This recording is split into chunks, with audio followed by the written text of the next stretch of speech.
Hey everyone, you sick of big government and big data and all that invasion into your private and personal financial lives? Well, it's not over yet.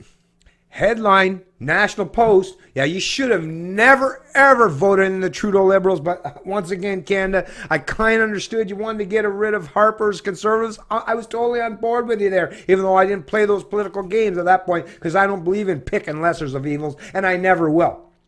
So, hey, if you want people like me to jump on board this time, hey, I'm all about getting rid of the Trudeau Liberals, but it's not going to go back to the fucking goddamn federal Conservatives or the NDP. You better support the People's Party of Canada or just, once again, keep playing that fucking game of back and forth, Liberals and Conservatives. And it's always going to drag you down to that lower and lower point at some point in time where you're just going to realize that, hey, I'm stuck in a big shithole. Well, hey, I don't want to go down there with you, folks.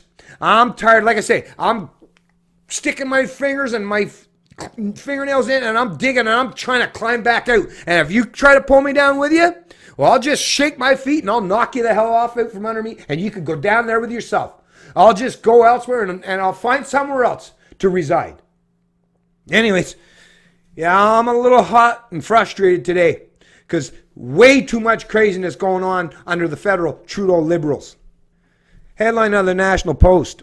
Privacy Commissioner surprised by Liberal Party arguments against privacy rules for parties harvesting data on people.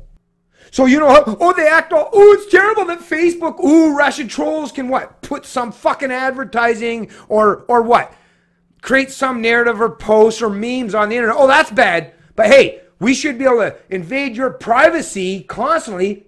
You know, that was the whole pretense of the Cambridge Analytical thing with Facebook. But you know what? Our relationship with Facebook? All of our relationship with Facebook, it's voluntarily. We all chose to join up to the social media network, and you can also voluntarily choose to leave it. Government, we have no choice. These are our supposed owners, right? The people that pretend that they own our asses. So we have no say in that matter, but they're not even willing to give you any pretense of privacy anymore. They're basically coming out and saying, yeah, you're my subject, you're my servant, you're my slave. You better recognize them, your owner, and get on board. Parties will also have no independent oversight and no requirement to report any data breaches they suffer, even though revamped privacy rules now require that for Canadian companies. So once again, corporations, funny, huh? Government legislation, even though corporations are a legal fiction, that is another act of legislation. But hey, they give that particular portion of their legislation, all those people got to be held to account because I guess they're kind of perceived as what? Quasi-arms of government, a little bit further removed from the full-on central planning part of government. But corporations, well, you're going to have to stick to at least some pretense of rules, even though, once again, words on parchment or paper or written on a screen or in a file, what does it really mean, right? At the end of the day. But for the government, no, we're not even going to give you the pretense of privacy. We're not even going to give any false statement or narrative or policy that says that we'll at least pretend to protect your privacy. No, they're totally ignoring it outright. Trudeau Liberals, hey, big fans of the China dictatorship. This being reported by Stuart Thompson, November 2nd, 2018.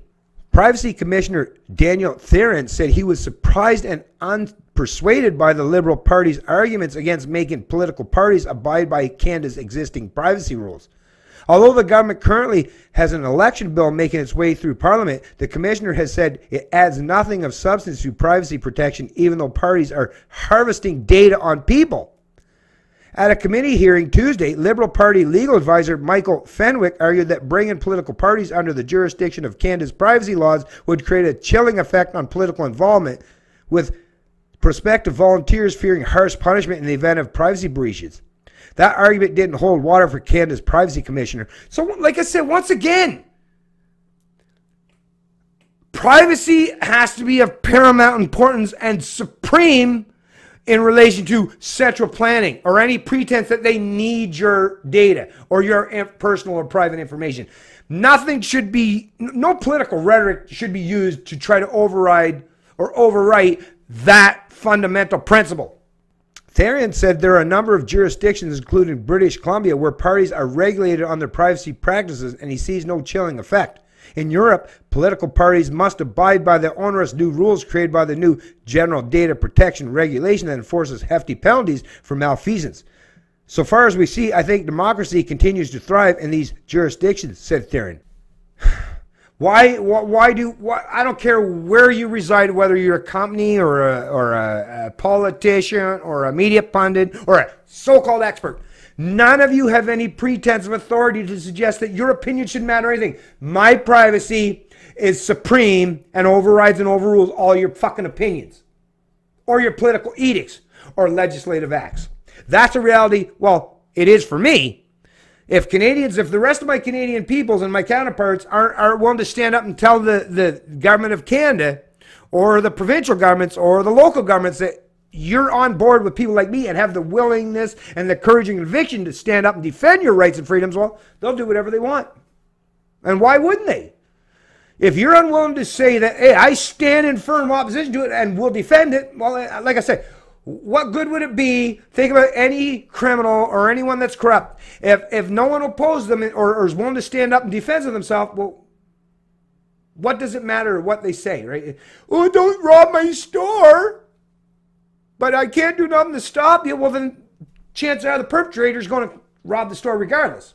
Just like government. Chances are if you're like, oh, please, please, oh, I'll sign a petition or I'll protest. Let me tell you, politicians don't give a fuck about your petitions or your protests, right? What they give a fuck about, what they truly care about is your willingness to say, hey, fuck you. You want to go toe-to-toe with me? You want to invade my privacy? Let me show you what it is to be a real man or even woman at this point in day. Or this point in time, and I'm going to stand up and defend my rights and freedoms regardless of whether you think it's okay or politically expedient or proper or not. I'm going to tell you that you don't get to invade my privacy. Like I say, begging your masters to treat you nicely or kindly, that don't work. The only way to push back against authority or authoritarians is to say, I don't recognize it. And not only do I not recognize, I'm going to show you that if you try to infringe on my rights and freedoms, that I'm going to use my right to defense to push back against you. And you do have a right to defend yourself, Canada. That's one area where no legalese or laws or legislation or acts can ever pretend that you don't. No, you have a right to defend yourself. That's a reality. And you don't need a government to tell you that. It's Canadian Libertarian, and I love liberty.